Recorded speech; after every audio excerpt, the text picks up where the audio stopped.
Well, we have Jim Wallace on the phone right now with me, and Jim's a Interchange brokerage independent agent.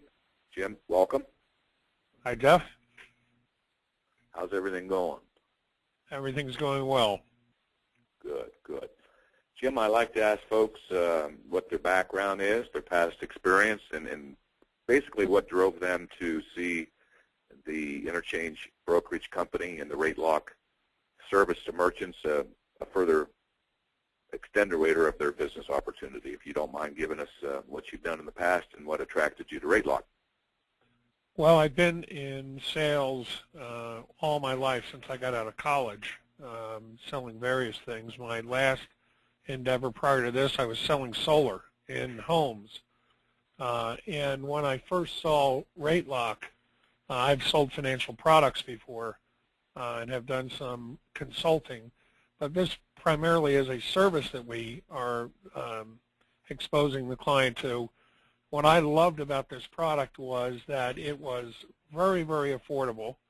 It had no upfront cost to it at all, and it had no competition as far as I could see, and that's been proven out. So it was a wonderful opportunity for someone that doesn't mind going out and doing some cold calling and developing a clientele, which is what I've done most of my life. Well, thanks. And let me ask you this. You've only been with us now for a short, few months, correct? Right. And I know that you have already a pretty good sales opportunity that you turned into a trial agreement, and I believe that's going to be your discussion today. Do you mind telling us which category of the target market for rate lock that they were in? Yeah, I was in a retail marketplace with a association of self-storage property owners. The client that I particularly found was a member of that association, which has 254 members and 512 properties in just this state. And the one particular client that I found was a member of the board of directors of that association and has 20 properties that we just signed up, all 20, and I just turned them in last week. So it's been a hectic couple of weeks getting this put together, but the client is extremely happy. Okay. So you've been shaking hands around the association. You found a particular, was it a CFO as far as the title? Yeah, no, CEO. Yeah. Oh, CEO. So you found CEO, yeah. a CEO of a 20-location storage unit. How did you approach her initially to get in to start to have a business conversation? Once the way that I found this was I was in my storage facility where I have 2 containers or 2 units, and I was looking on the board there. They were owned by a pretty good-sized operation. And then I just started asking around. I went and Googled that name and found the association by Googling the name of the property where I was. I sent an email message to the executive director of the association, and then that turned into a go-to-meeting between you and I, if you'll remember, which was very successful. And then they formed a committee of the board members to analyze this, and my client was on that board. And that board meeting then, she expressed genuine interest, and I went and set up and did an initial workup for her MBAs, Merchant Business Analysis, and submitted that to her on her properties, and it was a matter of 1 week from that submittal to the time where they gave us the go-ahead. And then I went in and did all the trial agreements, all the MBAs, everything, and they were very, very happy. Very happy. Did the CEO have any major objections that she shot your way and the concerns? Did she just get it? She got it. I mean, this is a lady with 25 plus years experience and an extremely astute business owner.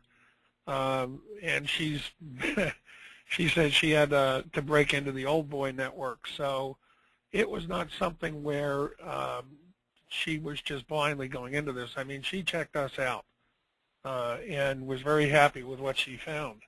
I mean, if you look on the Maui website, look at our website, go to any of the Better Business Bureau reporting, we are squeaky clean, and that's a very, very good positive sign.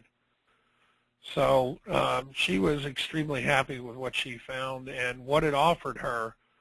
And I think probably for everybody that's out there that's breaking into this, this is an opportunity for that particular client.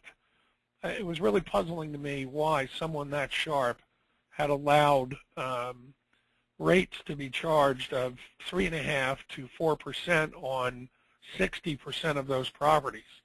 And she even had a couple of properties that were, one was 6.5% and one was 7.1%.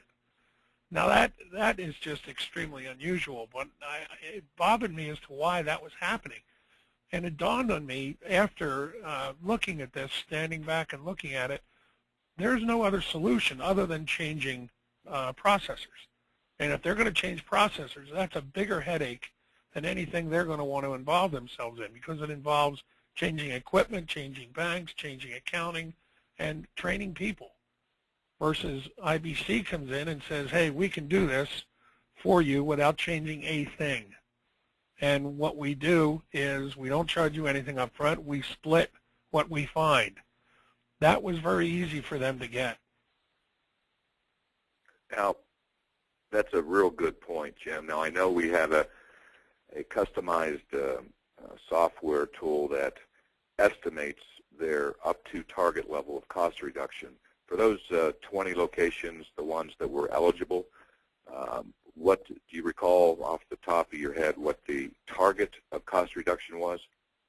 Yeah, we did a 3-year agreement with them on the 60-40 split, and the estimated savings on that was just under $55,000. $55,000 over the term? Over the term, correct.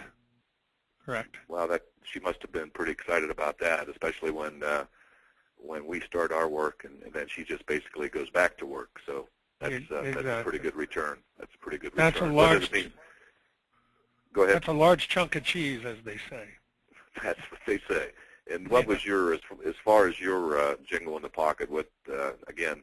What are you targeting basically as we optimize and you see the results, monthly residual coming back to you? Do you estimate what your commission level a month would be on that account? Yeah, I'm estimating it would be somewhere between $1,000 and $1,200, $1,250 a month. Well, and that's just the beginning. That's not too bad. And then again, to wrap up, you mentioned, quote unquote, it's just the beginning. What may this account offer you for future helping merchants and helping yourself and your family? Well, once again, you look at this from a standpoint of, is that particular client the exception or the rule? In other words, are they sitting there without alternatives to high-priced credit card transactions? And I would have to think that there is plenty of people in that association exactly like my client, and it's just a matter of me walking in and saying, you know, we've got an opportunity for you here. I was able to help your common friend, a member of your association. Here's what we were able to help them with. And I'm sure we can probably do the same for you. And it all begins with doing a simple MBA to see whether or not you're part of that 93%. And that's a real non-intrusive, simple understanding for them. We're here to help you, and if we can't help you, we walk away. No harm, no foul. Well, and that's just in that one association that you're involved in, which is keep you busy for a while, but then you're going to have to hit the other states involved also, right? Oh, yeah. Plus, I've got referrals coming from that client and the executive director of that association for quite a few other businesses. So if you don't ask for referrals, you don't get them. If you ask for referrals, you generally will get them. Well, I really appreciate your time today, Jim. And speaking of all those other storage places out there, I'm going to have to get off the phone and go buy a couple units myself so I can meet the owner. Thanks again, Jim. I